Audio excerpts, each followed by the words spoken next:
আমি আজকে আম দিয়ে পুডিং তৈরি করব। তো কি করতে হবে আমি দেখাই দিতে থাকি আর আপনারা দেখতে থাকেন। আর এই আমগুলো একদম গাছ পাকা আম।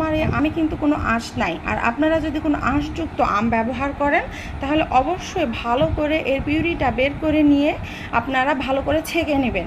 আর এতে যাতে কোনো আঁশ না থাকে। আর যদি আঁশ থেকে থাকে তাহলে কিন্তু এটা খুব একটা বেশি স্মুথ হবে না আর খেতেও ভালো লাগবে না। এই যে দেখুন আমগুলোর কী অবস্থা, খুব সুন্দর এবং খুব সুন্দর কালারও। আশা করি এটা খুব সুন্দর কালার হবে। আমার ফুড কালার মনে হয় না ব্যবহার করতে হবে, তবে এই আমটা কিন্তু খুবই মিষ্টি।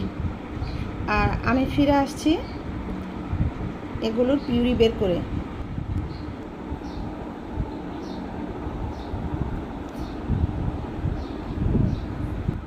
যেহেতু আমের পুডিং বানাবো আপনাদেরকে তো আমি আগেই দেখালাম। তো যাই হোক, আমি তো এই পিউরিটা বের করে নিয়ে এই জাল করতে দিয়ে দিলাম, কারণ পিউরিটা নর্মালি একটু পাতলাই হয়। এটাকে আমি একটু ঘন করে নেব। তারপরে এটার সাথে আমি দুধ দিয়ে দিব এটাতে। আর আমি দুধের কথাটা বলে নিই।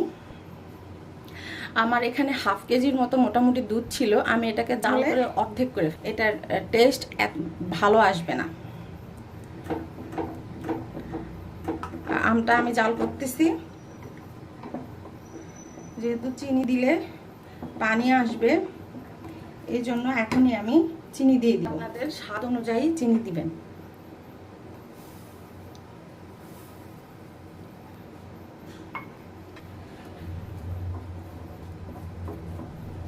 দেখুন চিনি দেওয়ার কারণে কিন্তু এটা আরো বেশি পাতলা হয়ে গেল। এই জন্য এখন এটাকে আমি ঘন করে নিব।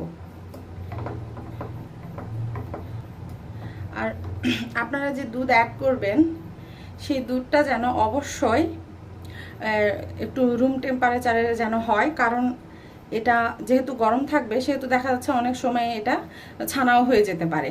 আর এটা আমি মানে ঘন করে ফেলছি। আপনারা চাইলে গুঁড়া দুধটাও ব্যবহার করতে পারবেন, সেক্ষেত্রে এত বেশি মানে ঝামেলা করার দরকার হবে না।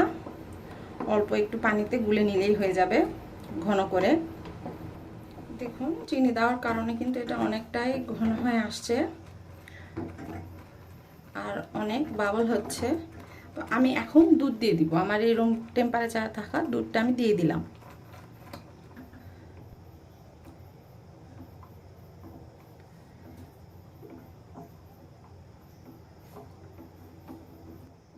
দেখুন খুব সুন্দর একটা পলক চলে আসছে। এই যে দেখুন আমার সে বাকি দুধটা, এটাতে এখন আমি 2 চামচের মতো মানে 2 চা চামচের মতো এখানে আমি কর্নফ্লাওয়ার অ্যাড করব। তো আমি আপনাদেরকে রেশিওটা ঠিক বলিনি। আমি এখানে 4 চা চামচের মতো আমি কর্নফ্লাওয়ার নিয়ে নিয়েছি। 4 চা চামচ অ্যাড করবো আর নাড়তে থাকবো।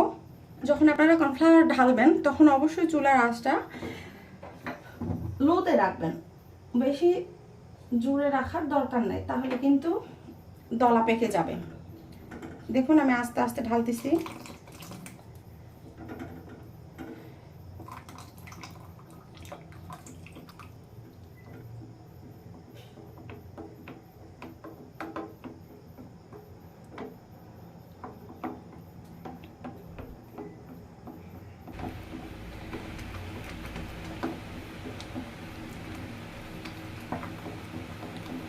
আর কর্নফ্লাওয়ার দেওয়ার সাথে সাথে আপনারা নামাই নেবেন না। দেখেন যখন এরকম বাবলস ক্রিয়েট করবে, বাবলস হয়ে যাবে, তখন এটাকে আপনারা নামাই নেবেন। আর আগে নামাই রাখলে এটা হবে কি অনেকটা মানে লুজ থেকে যাবে, জমবে হয়তো, কিন্তু মানে পুডিংটা ভালো হবে না। এই যে দেখুন বাবলস আসছে। এখন আমি জাল বন্ধ করে দিয়ে আমি এটার থেকে গরম হাওয়াটা আমি বের করে দিব। তারপরে কি করব আমি দেখাচ্ছি আপনাদেরকে। চুলার জাল বন্ধ করে দিলাম। আমি আমের পিউরিটার মধ্যে ঢেলে দিব। এই জন্য আমি এরকম একটা পাত্র নিয়েছি। আপনারা যে কোনো টাইপের আপনাদের যে মোল্ড আছে সে ধরনের যে কোনো ধরনের মোল্ড ব্যবহার করতে পারেন। তো আমি এটাই ব্যবহার করব। আর এখানে আমি একটু সয়াবিনের তেল ব্রাশ করে নিয়েছি। এতে আপনাদেরকে এটা ডিমোল্ড করতে খুব একটা বেশি অসুবিধা হবে না। আর এখন আমি আমের এই পিউরিটা থেকে আমি একদম গরম যে ভাবটা ছিল, হাওয়াটা ছিল, আমি ওটা বের করে দিচ্ছি। চলেন ঢেলে দিই।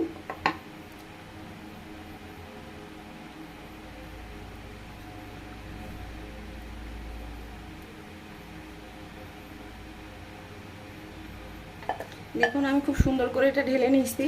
আর এটা কিন্তু এখনও যথেষ্ট গরম আছে। ফার্স্ট অফ অল আপনাদেরকে যেটা এখন করতে হবে সেটা হচ্ছে এই মানে আমের মিশ্রণটাকে আপনাদেরকে রুম টেম্পারেচারে আনতে হবে।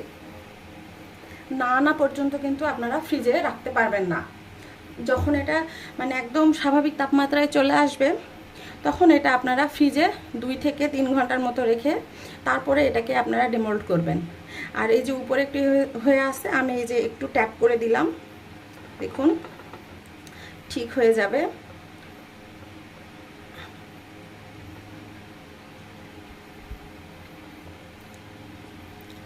তো আমার বানানো শেষ।